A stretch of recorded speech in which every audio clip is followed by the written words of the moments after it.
Salut les amis, bienvenue sur World Food Hacks, la chaîne qui hack les plats du monde.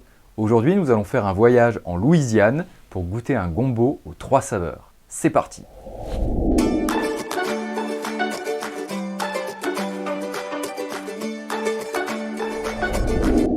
Mais au fait, papa, d'où ça vient le gumbo? Alors, ça dépend si tu parles du légume gombo ou si tu parles de la recette gombo.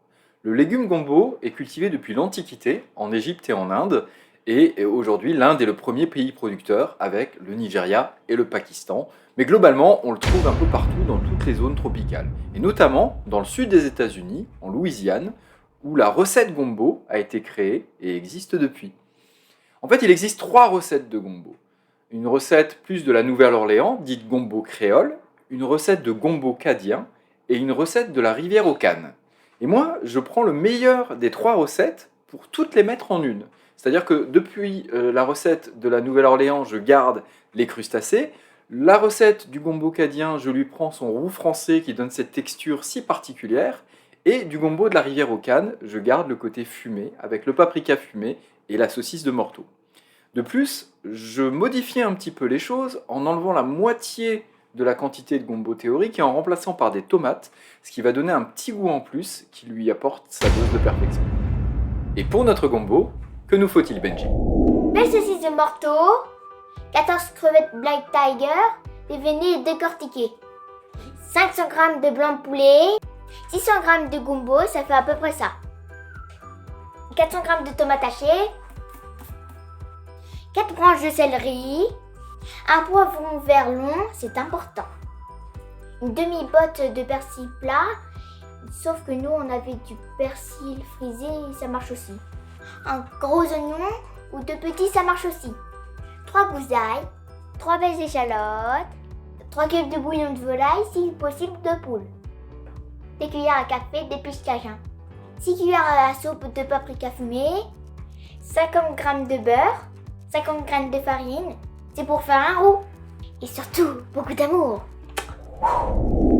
Voici les ingrédients pour le gombo. Pour beaucoup d'aliments, on va les couper en un claquement de doigts. Pour les autres qui nécessitent un peu plus de technique, je prendrai le temps de vous montrer comment faire. Donc je pense que pour les oignons, on peut aller plus vite. Encore plus simple pour l'ail. Donc on continue le découpage. Sur les branches de céleri, pas de surprise non plus. On s'assurera simplement de rester en dessous du centimètre pour la découpe. Mais sinon, rien de spécial. Alors, pour le poivron vert, ça va être un petit peu différent. Bah alors, t'es pas abonné? Tu vois le bouton rouge qui est juste là. Recherche-le en dessous et clique dessus. Comme ça, tu seras informé de toutes nos vidéos. Donc il ne vous aura pas échappé qu'il s'agit d'un poivron long. Ça change un petit peu les choses, mais pas grand-chose. Disons qu'on va avoir plus de mal à récupérer les petits grains à l'intérieur. Petits grains qu'on pourrait presque laisser, on verra avec le gombo, enfin avec les gombos au cras, qu'on peut les manger. Ceux-ci, je préfère pas. Donc comment on va faire? On va l'ouvrir sur toute la longueur. Il n'y en a pas tant que ça, des grains dedans, mais il faut quand même les enlever. Voilà, vous voyez, il n'y a vraiment pas grand-chose. Soit on le fait à la main, soit un petit coup de couteau bien placé. Hop.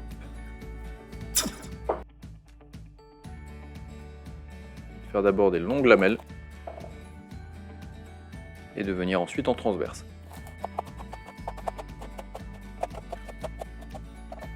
Et voilà.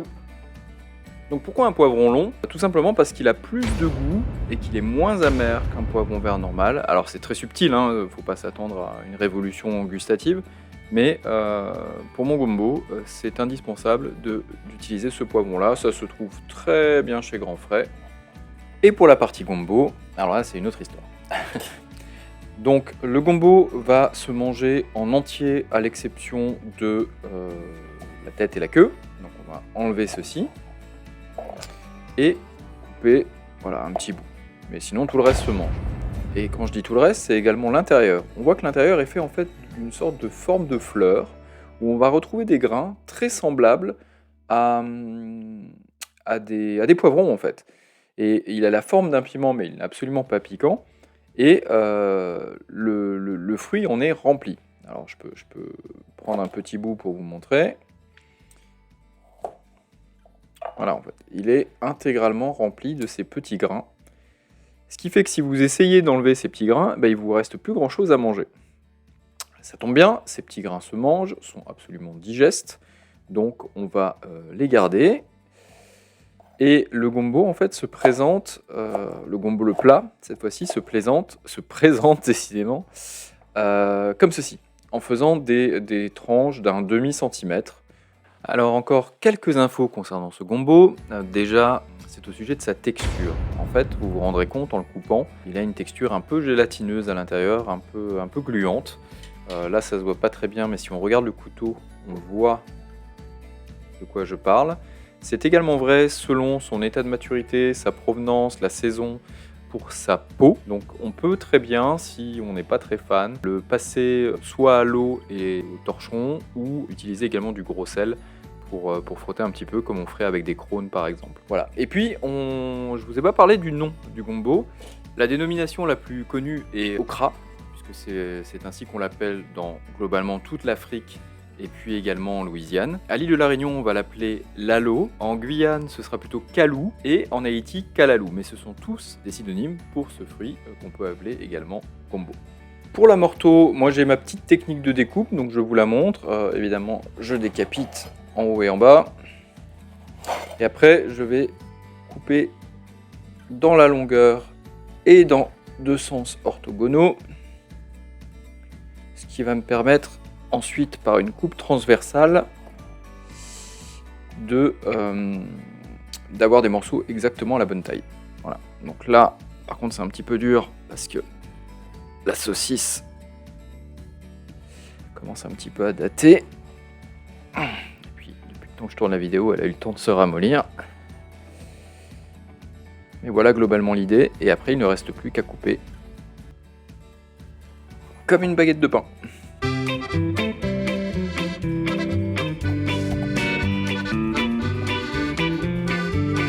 Tadam! Pour le poulet, rien de spécial à déclarer. Et je vais faire pareil avec les blancs de poulet qui restent. Et que nous faudra-t-il comme ustensile? Eh ben, pas grand chose. Il nous faut juste une grande poêle, ce qui nous permettra de cuire toutes les viandes.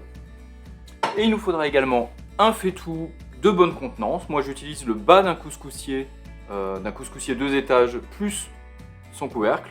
Parce qu'on sera quand même sur du produit fini de 2 à 3 litres. Donc il faut quand même une bonne contenance. Mais avec ça et la poêle, on devrait pouvoir s'en sortir. Alors pour la viande, on va avoir un ordre précis qui dépend beaucoup de la nature de la viande. Dans un premier temps, on va déjà faire blanchir le blanc de poulet.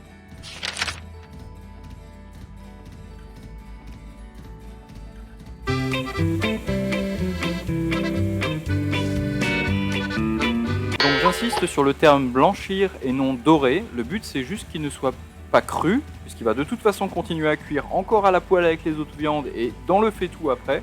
Voilà, mais l'intérêt c'est qu'il reste tendre également. Donc là on est plutôt pas mal. On va pouvoir rajouter les crevettes. On va faire un petit peu de place dans la poêle. Et on va cuire les crevettes tranquillement. Et voilà. Il ne reste plus qu'à rajouter la saucisse de morteau.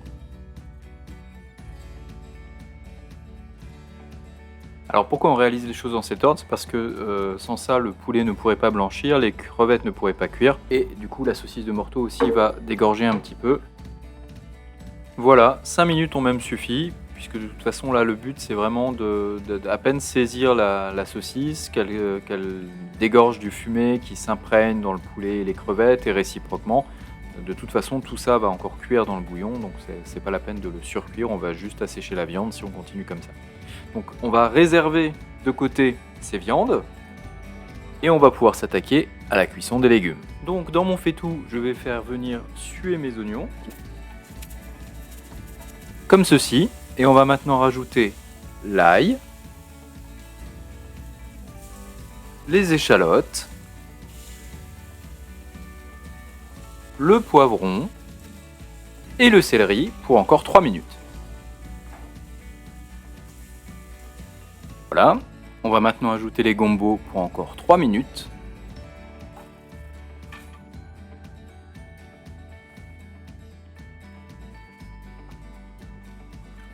Et il ne nous reste plus qu'à ajouter les tomates hachées pour encore 3 minutes.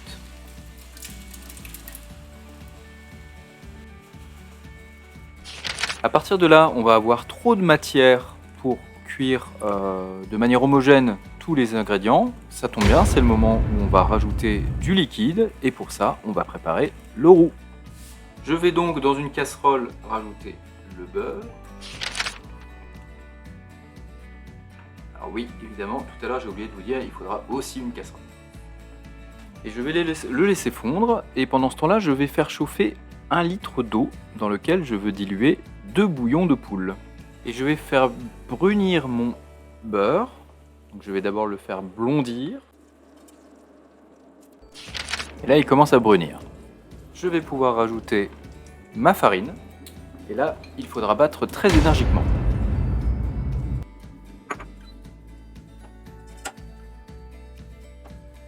Voilà, et là, ça va être le moment d'ajouter le bouillon. Donc là, j'ai mon bouillon, mes 2 cubes de bouillon de poule dilués dans 1 litre d'eau. J'ajoute à mon roux.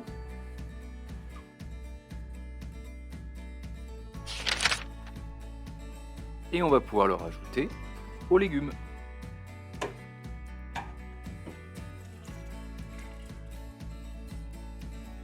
Donc à ce stade, on va relaisser cuire 5 à 8 minutes. Et une fois qu'on a les bulles, on va pouvoir rajouter la viande.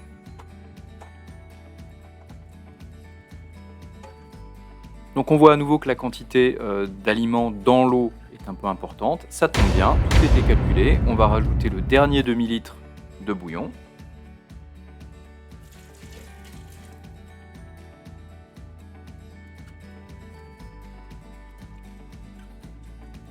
Et on va pouvoir passer aux épices. On va donc rajouter les 2 cuillères à café d'épices cajun. Attention, ça pique un peu. Donc ça... Comme les épices cajun piquent un peu, le poivre que j'ai choisi sera plutôt du poivre 5B qui est beaucoup plus light. Voilà, et beaucoup plus riche en saveur. Et les 6 cuillères à soupe de paprika. Et on mélange. Donc on voit que le gombo prend une teinte bien rouge du fait du paprika. Donc on va encore couvrir pour 5 minutes, le temps de reporter un petit peu à ébullition. Et ce sera bon. Et voilà, c'est prêt. À table. Et donc comme toute bonne soupe, le gombo va se servir à la louche. Comme ceci. Bien sûr du bouillon avec.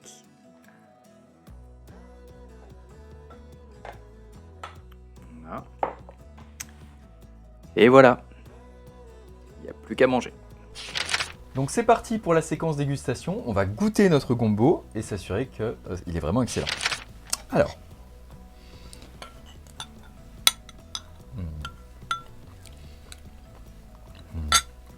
C'est bon. Est-ce qu'on valide cette recette? Ok, c'est validé. Est-ce qu'on en refera? D'accord, ça marche. Et alors dis-moi, qu'est-ce que tu aimes bien dans ce gombo? Le gombo. Le légume? Oui. Ah. L'oignon et les crevettes. Et les crevettes. D'accord. Ben moi, ce qui me surprend le plus, et donc forcément que j'adore, c'est ce mélange bizarre entre une crevette, une saucisse et du poulet. Il y avait toutes les chances que ça se passe mal, et en fait, c'est super bon. Et du coup, ça donne un goût qui n'existe nulle part ailleurs, dans aucune autre recette. Je sais pas ce que t'en penses. Oui. Ouais, c'est bien, tu seras pas puni. Et du coup, c'est vraiment unique en son genre. Et c'est un plat qui passe super bien en hiver pour se réchauffer. Donc clairement, on va le refaire et on va le refaire très bientôt. Nous, on va continuer à manger notre gombo. On vous dit à très bientôt pour d'autres recettes. On vous souhaite très fortement de préparer votre propre gombo pour vous rendre compte à quel point c'est un plat exceptionnel. Pensez à liker la vidéo, pensez à vous abonner à la chaîne si ce n'est pas déjà fait, pensez à nous laisser des commentaires pour nous dire si vous avez aimé cette vidéo, si vous avez déjà goûté du gombo, si vous changeriez quelque chose. Et nous on passe à la recette suivante et on vous dit à très bientôt pour de nouvelles aventures. Ciao!